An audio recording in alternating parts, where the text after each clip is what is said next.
करेंगे, आईटी पे मैं आऊँगा आगे चल करके, लेकिन आपने एक बड़ी अच्छी बात कही कि जो अर्निंग्स आ रहे हैं उसको वो आपके लिए सरप्राइजिंग यहाँ पे नहीं है।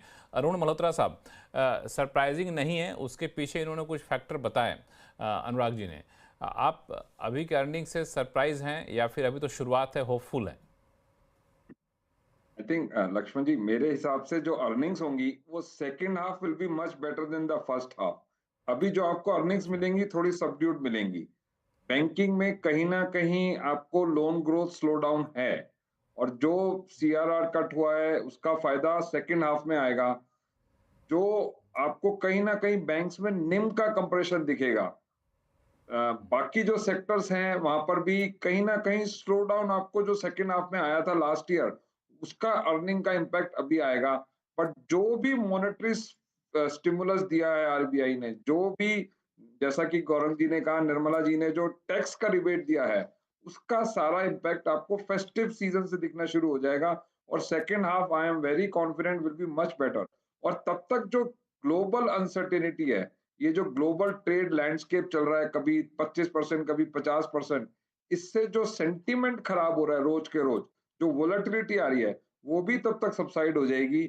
और मुझे लगता है कि सेकंड हाफ मार्केट के पॉइंट ऑफ व्यू से अर्निंग्स और जो ग्लोबल अनसर्टेनिटी चल रही है मार्केट में, काफी बेटर रहेगी, और रिटर्न्स आपको बैक एंडेड दिखेंगे इस साल। तो अभी जो अर्निंग की वजह से एक फैक्टर माना जा रहा है, अर्निंग की बड़ा फैक्टर है कि बाजार जो थोड़ा सा सहम गया है, तो वो अभी जारी रहेगा बाजार में ये ठहराव, अरुण जी? देखिए, अर्निंग्स 12 से 13% मान के चलिए अगले 3 साल के लिए। हो सकता है एक साल 11 हो, एक सकता है 13 साल हो।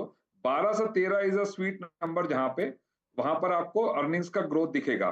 बट इंडियन मार्केट की सबसे बहुत खूबी यही है कि जहां 12-13% पे इंडेक्स ग्रो कर रहा है, मार्केट की कंपनीज ग्रो कर रही हैं, वहां पे you will be able to, आप अपने अगर अपनी रिसर्च से ऐसी कंपनियां पकड़ पाएंगे जिनकी 18 से 20% ग्रोथ की प्रोबेबिलिटी काफी हाई होगी। तो हमें सारी कंपनीज में, सारी इंडेक्स में तो इन्वेस्ट करना नहीं है। हमें तो वो कंपनी सेलेक्ट करनी है, अगर 12-13% एवरेज है तो कुछ 5-6 होंगी, कुछ 17-18 होंगी, और आप अपनी इन्वेस्टमेंट 17-18% वाली ग्रोथ कंपनीज में करते जाइए।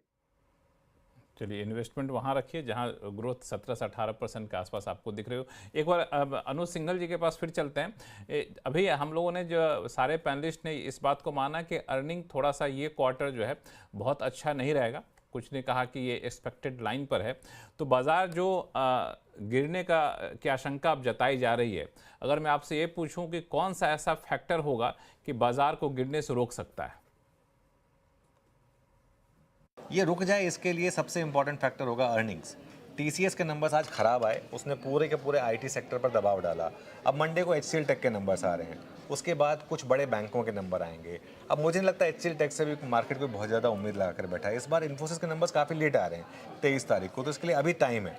लेकिन अगले कुछ दिनों में जो इकॉनमी से रिलेटेड स्टॉक्स हैं उनके नंबर्स आएंगे, जैसे हिंदुस्तान यूनिलीवर के नंबर्स आएंगे, एशियन पेंट्स के नंबर्स आएंगे, आईटीसी के नंबर्स आएंगे, आई थिंक कुछ मिड कैप्स में जैसे इंडियन होटल्स के नंबर्स आएंगे। आई थिंक ये सब कंपनियां हैं जिनके नंबर्स पर आपको नज़र रखनी होगी। अगर मार्केट की करेक्शन को रोकना है तो अर्निंग्स को इंप्रूव होना होगा। ऑटो कंपनियों के नंबर्स आएंगे, बहुत इंपॉर्टेंट होंगे। सिर्फ एक पॉकेट है जिसने अच्छा किया, वो है two wheelers, passenger vehicles, CV makers, इन सब के नंबर्स पर नज़र आएगी। हालांकि ये सारे सेक्टर होंगे अनुज जिस पर नज़र रखनी होगी, चर्चा मैं करूंगा बाकी मेहमानों से, लेकिन एक जो बात आपने कही आईटी को लेकर के, टीसीएस के जो नतीजे आए उसने मार्केट के मूड को थोड़ा सा बिगाड़ा आखिरी दिनों में, तो इस टीसीएस के नतीजे को पूरे सेक्टर के लिए क्या एक संकेत माना जाए, या फिर ये टीसीएस का इंडिविजुअल या बड़ी कंपनियों का इंडिविजुअल अपना मामला है? देखिए, एक कंपनी के नंबर से पूरे सेक्टर को पेंट करना सही नहीं होगा। हाँ, ये बात सही है, क्योंकि ये कंपनी सबसे बड़ी है, इसके लिए आज एक थोड़ा सा नर्वस मूव था मार्केट में। लेकिन एक चीज़ समझिए लक्ष्मण जी, कि टीसीएस इतनी बड़ी कंपनी है कि यूएस की इकोनॉमी में अगर हल्की से भी दिक्कत आएगी, चाहे वो ट्रेड डील से रिलेटेड, ये वो वाला क्वार्टर था जिसमें ट्रेड डील का सबसे ज़्यादा इम्पैक्ट था, वो उस टैरिफ टेंट्रम का सबसे ज़्यादा इम्पैक्ट था, ये वही क्वार्टर था। तो उस वजह से थोड़ा इम्पैक्ट आना लाजमी है। लेकिन क्या होता है ना कि मिड कैप और स्मॉल कैप आईटी कंपनियां कुछ ना कुछ रीजन्स खोज लेती हैं जहां पर वो अपने नंबर्स को प्रोटेक्ट कर लेती हैं। तो मेरा ये मानना है कि मिड और स्मॉल कैप आईटी में जो गिरावट आ रही है टीसीएस के नंबर्स की वजह से, वो इवेंचुअली एक बाइंग अपॉर्चुनिटी होगी। इवन टीसीएस भी मुझे नहीं लगता कि बहुत ज़्यादा गिरेगा। आई थिंक टीसीएस की भी मैनेजमेंट की अगर आप कमेंट्री सुनेंगे, वो बहुत ज़्यादा बेरिश नहीं थे, और वो ख़राब क्यूएन के बाद भी ये कह रहे हैं कि ये जो पूरा साल है ये पिछले साल से बेहतर होगा। तो अगर ऐसा उनको लग रहा है कुछ ना कुछ, तो मेरा ये मानना है कि लोअर लेवल पर ये थोड़ी सी यहाँ पर बाइंग आएगी। सिर्फ एक टीसीएस के नंबर्स देखकर पूरे सेक्टर को पनिश मत करिए। अपनी आईटी की सारी पोर्टफोलियो होल्डिंग्स को सिर्फ इसलिए मत बेच दीजिए क्योंकि टीसीएस का एक क्वार्टर का नंबर खराब आया है। लगे दो सवाल आपकी बातों से निकल कर आ रहा है। एक तो टीसीएस के नंबर को पूरे इंडस्ट्री के हिसाब से मत देखिए, और अभी जो है मिड साइज कंपनियों में, आईटी कंपनियों में एक बाइंग अपॉर्चुनिटी है। दोनों सवालों का जवाब मैं लूंगा सुनील सुब्रमण्यम साहब से और अनुराग जी से। अनुराग जी, सबसे पहले आपके पास आ रहा हूँ। ये टीसीएस के नतीजे क्या माना जाए पूरी तरह से यूएस ड्रिवन था, या फिर अभी आईटी कंपनियों में ये दौर चलता रहेगा? नहीं लक्ष्मण जी, वो अनुज जी की बात सही है कि सबसे ज्यादा अनसर्टेनिटी वो पिछले ही क्वार्टर में थी, राइट? तो कोई भी कंपनी डिसीजन ले ही नहीं रही थी। तो ऐसे में काफी है अगर उन्होंने इतना भी, बट बहरहाल दिस इज वन, ये फ्यूचर डील्स पे फर्क डालता है। इन कंपनीज का लार्जर रेवेन्यू तो जो है, जो पुरानी डील्स रिकरिंग रेवेन्यू में साइंड है वहीं से आता है, तो तभी उन्होंने रेवेन्यू अपना बचा लिया है। मतलब 3% का फॉल है, इतना ज्यादा नहीं है। बट 5 साल ये एंटायर आईटी सेक्टर, देखिए बहुत तेजी से, I mean I was very surprised. My son is trying to do some kind of a coding, वो कुछ कोई कोड पे काम कर रहे थे। वो अपना टोटल कोड चैट जीपीटी से जनरेट कर लेता है। तो मैंने पूछा कि भाई ये मतलब इट्स एनेक्डोटल एग्जांपल, बट वो कह रहा है कि ये अब प्रोग्रामिंग की जरूरत ही नहीं है। तो ये जो कंपनीज का मॉडल है जिसमें टीसीएस करीब मेरे ख्याल से 4-4.5 लाख एम्प्लॉयज अगर एम्प्लॉय करके रखता है, तो वो लार्जली वो करीब 2.5-3 से 5 लाख 6 लाख वाले बकेट में बहुत सारे एम्प्लॉयज होते हैं, उसके मेजोरिटी एम्प्लॉयज उसी बकेट में है। उनका काम तो मीनिंगलेस हो जाएगा इवेंचुअली। आज उतना परफेक्ट भी नहीं है कोड तो, लेकिन जब चैट जीपीटी कोड लिखता है तो वो उसको टेस्ट भी कर लेता है, जो कि नॉर्मल अगर इंसान करेगा तो उसकी टेस्टिंग कोई दूसरा करेगा।